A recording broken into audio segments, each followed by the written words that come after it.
స్నేహితులారా, ఈ సమయాన్ని బట్టి దేవునికి వందనాలు తెలియజేస్తూ ఉన్నాను. ప్రేమపూర్వకంగా మిమ్మల్ని అందరినీ వాక్య ధ్యానంలోనికి ఆహ్వానిస్తూ ఉన్నాను. ఆరోగ్యము అనే ఆలోచనను మీతో కూడా పంచుకోవడానికి ఇష్టపడుతూ ఉన్నాను. మనందరి జీవితాలలో ఆరోగ్యం అనేది చాలా ప్రాముఖ్యమైనది.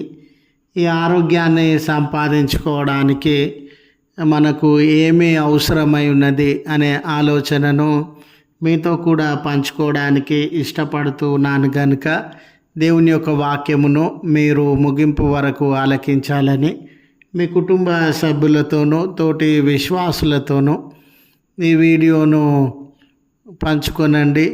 అదే రీతిగా మీ ప్రార్థన అవసరతలు ఏమైనా ఉండినట్లయితే ఫోన్ కాల్ ద్వారా కానీ లేక కామెంట్స్ రూపంలో కానీ తెలియజేయండి.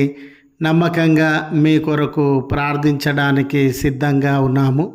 ఈ వీడియో మీ ఆధ్యాత్మిక జీవితంలో ఉపయోగకరంగా ఉంది అని మీకు అనిపిస్తే దయచేసి ఈ ఛానల్ను సబ్స్క్రైబ్ చేసుకునవలసినదిగా మనవి చేస్తున్నాను.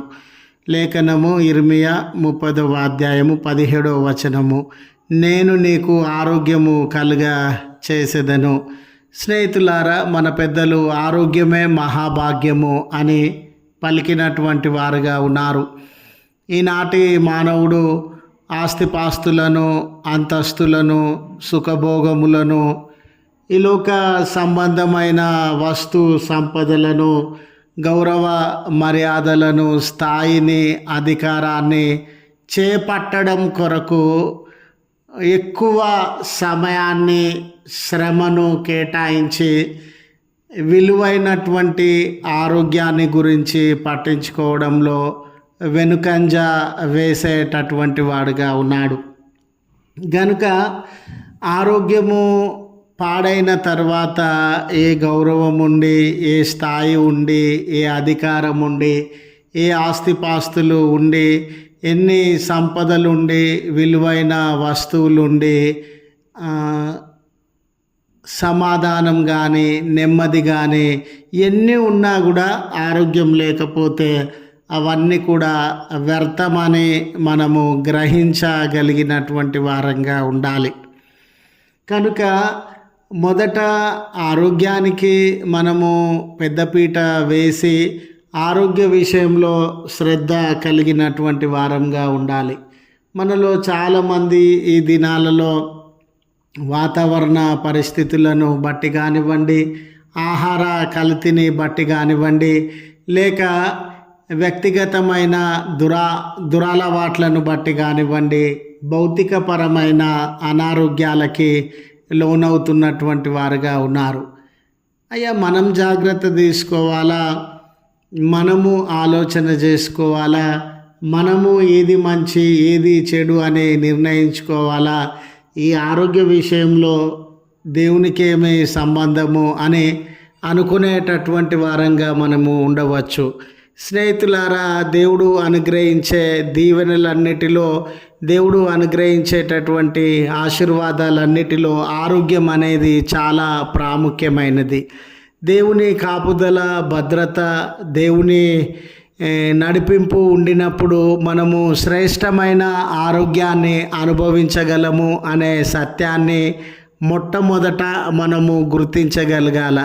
ఎన్నో ఇవ్వగలిగినటువంటి దేవుడు, ఎన్నో గొప్ప కార్యాలు జరిగించగలిగిన శక్తి సామర్థ్యములు కలిగిన దేవుడు ఆరోగ్యాన్ని ఇవ్వగలడు అని మనము విశ్వసించగలిగినటువంటి వారంగా ఉండాలి. మోరోవర్, మన ఆశ కంట్రోల్లో ఉండాలన్నా, మన అలవాట్లు కంట్రోల్లో ఉండాలన్నా, మన యొక్క ఆశలు కంట్రోల్లో ఉండాలనన్నా దేవుని బోధ, దేవుని యొక్క చిత్తము మనము విధేయత చూపగలిగినటువంటి వారంగా ఉండాలి. దేవుని చిత్తానికి విధేయత చూపకుండా వీటన్నిటిని మనం కంట్రోల్లో ఉంచుకోమండి. ఇవన్నీ కంట్రోల్లో లేకపోతే మన ఆరోగ్యము ప్రమాదంలో పడినట్లే అని మనము గ్రహించగలిగినటువంటి వారంగా ఉండాలి. అందుకే దేవుని వాక్యము మనకు ఇస్తూ ఉన్న పిలుపు ఏంటనంటే, దేవుడు మనకు ఆరోగ్యాన్ని కలుగజేయగలిగినటువంటి వాడు. భౌతిక ఆరోగ్యంతో పాటు మానసికమైనటువంటి ఆరోగ్యం కూడా చాలా ప్రాముఖ్యమైనది స్నేహితులారా. భౌతిక ఆరోగ్యము చాలాసార్లు పాడు కావడానికి మానసికమైనటువంటి బలహీనత, మానసికమైనటువంటి అనారోగ్యము కారణమై ఉండవచ్చు. కనుక మానసిక ఆరోగ్యము సరి అయినదిగా ఉండినప్పుడు భౌతిక ఆరోగ్యం కూడా సరి అయినదిగా ఉండే అవకాశము ఉండింది. నిరాశ కానివ్వండి, స్ట్రెస్ కానివ్వండి, టెన్షన్స్ కానివ్వండి, ఓవర్లోడ్ కానివ్వండి, మరి మన మనసులో ఉంచుకున్న ఈర్ష, పగ, ద్వేషములు కానివ్వండి, ఇలా మన మానసికమైనటువంటి స్థితి మన మానసికమైన ఆరోగ్యం మీద ప్రభావము చూపే పరిస్థితులు ఉన్నవి. కనుక ఇక్కడ కూడా దేవుడు క్షమించుమన్నాడు, దేవుడు అంగీకరించుమన్నాడు, దేవుడు ప్రేమించుమన్నాడు. ఈ లక్షణాలను అలవర్చుకున్నట్లనైతే మనము మానసికమైన ఆరోగ్యాన్ని పొందగలిగినటువంటి వారంగా ఉంటాం. స్ట్రెస్ ఎక్కువైనప్పుడు లేక ఇబ్బందులు, శ్రమలు, భరించరాని పోరాటాలు, నలిగిపోతూ ఉన్న పరిస్థితులు, ఒత్తిడి ఎదురైనప్పుడు, దేవా నా భారములు అన్నీ నీకు అప్పగిస్తూ ఉన్నాను, ఈ భారములలో నన్ను నడిపించగలిగిన వాడవు, విడుదలను అనుగ్రహించగలిగినటువంటి వాడవు నీవే అనే మన ఒత్తిడిని, భారమును ప్రభువునకు అప్పగించినట్లయితే మన మానసిక ఆరోగ్యము కుదుటపడే అవకాశము ఉండింది. కనుక మానసికంగా మనం ఆరోగ్యంగా ఉండాలనన్నా దేవుని యొక్క చిత్తము, ఆయన మీద ఆధారపడడం అనేది చాలా ప్రాముఖ్యమైనది. కనుక ఈ మాటను మనం విశ్వసించేటటువంటి వారంగా ఉండాలి. నేను నీకు ఆరోగ్యము కలుగజేతును.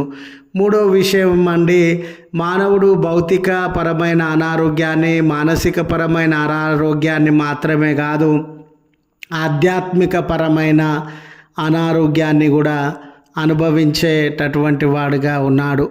మనలో చాలామంది క్రైస్తవులమని చెప్పుకొనుచు ఉండవచ్చు, విశ్వాసులమని చెప్పుకొనుచు ఉండవచ్చు. కానీ మన ఆధ్యాత్మికమైన పరిస్థితి ఏ రీతిగా ఉండింది? ఆధ్యాత్మికంగా మనము మంచి స్థితిలోనే ఉన్నామా? ఆధ్యాత్మికంగా మనము పాడైనటువంటి స్థితిలో ఉన్నామా అనేది కూడా చాలా ప్రాముఖ్యమైందండి. భౌతిక ఆరోగ్యము, మానసిక ఆరోగ్యము ఈ లోకంలో మనం జీవించడానికి తోడ్పడితే, ఆధ్యాత్మిక పరమైన ఆరోగ్యము మనల్ని పరలోక రాజ్యంలో చేర్చడానికి ప్రముఖమైన పాత్ర పోషించేటటువంటిదిగా ఉండింది. మనం ఆధ్యాత్మికంగా బలహీనంగా ఉంటే దేవుని రాజ్యము చేరుకోవడం అనేది కష్టమవుతూ ఉన్నటువంటి వేళ, ఈ లోక సంబంధమైన భౌతిక లేక మానసిక ఆరోగ్యాలకి ఎంత ప్రాముఖ్యతనిస్తూ ఉన్నామో, ఆధ్యాత్మిక పరమైన ఆరోగ్యానికి కూడా మనం అంత ప్రాముఖ్యతను ఇవ్వాల్సినటువంటి వారంగా ఉండాలి. ఆధ్యాత్మికంగా మనము ఆరోగ్యంగా ఉండాలనంటే ప్రార్థించేటటువంటి వారంగా ఉండాలి, లేఖనములను చదివేటటువంటి వారంగా ఉండాలి, లేఖనములను అనుసరించి జీవించేటటువంటి వారంగా ఉండాలి. మీరు చూడండి, తప్పిపోయిన కుమారుడు ఆధ్యాత్మికంగా బలహీనుడైనాడు. గారడివాడైన సీమోను ఆధ్యాత్మికంగా బలహీనుడైనాడు.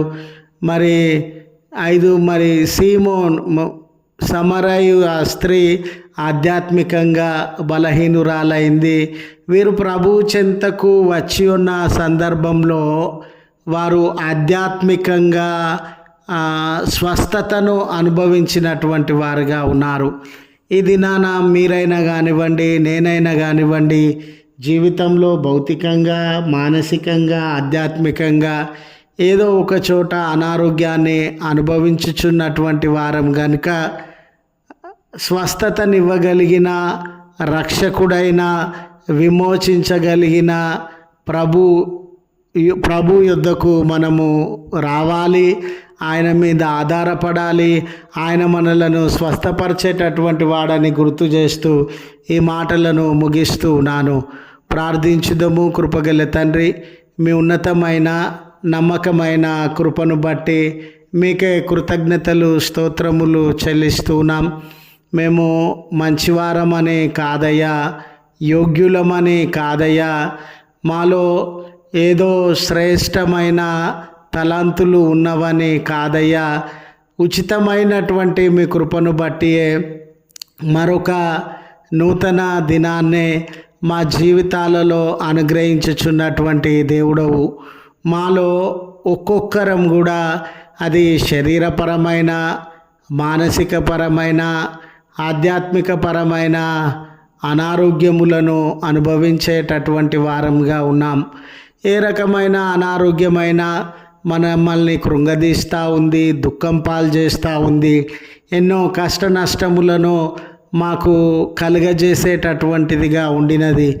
ఈ తరుణంలో రక్షక, ఈ బలహీనతలోనే రక్షక, ఈ అనారోగ్యములోనే రక్షక, ఈ బంధకాలలోనే చీకటులలోనే మేము జీవించాలని అనుకోవట్లేదయ్యా. ఈ బలహీనతలలో నుండి, అనారోగ్యంలో నుండి బయటకు రావాలని రక్షక మేము ఆశపడుతూ ఉన్నాం. గనుక మీరే మాకు విడుదలనివ్వగలిగినటువంటి వారని రక్షక, మీరే మాకు స్వస్థతను ఇవ్వగలిగినటువంటి వారని మీ మీద ఆధారపడుతూ ఉన్నాం. నేను స్వస్థతనిస్తానని వాగ్దానం చేసినటువంటి దేవుడవు కదా.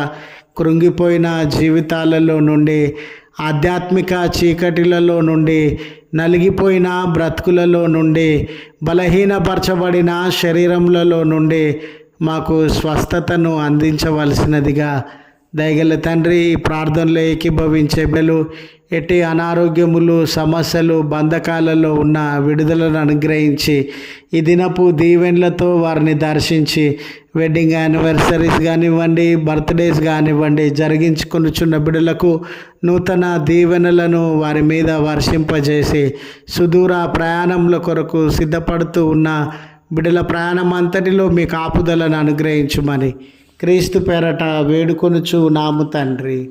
ఆమెన్. తండ్రి, కుమార, పరిశుద్ధాత్మ త్రియేక దేవుని దీవెన మనకు తోడై ఉండి మనలను కాపాడునుగాక. ఆమెన్.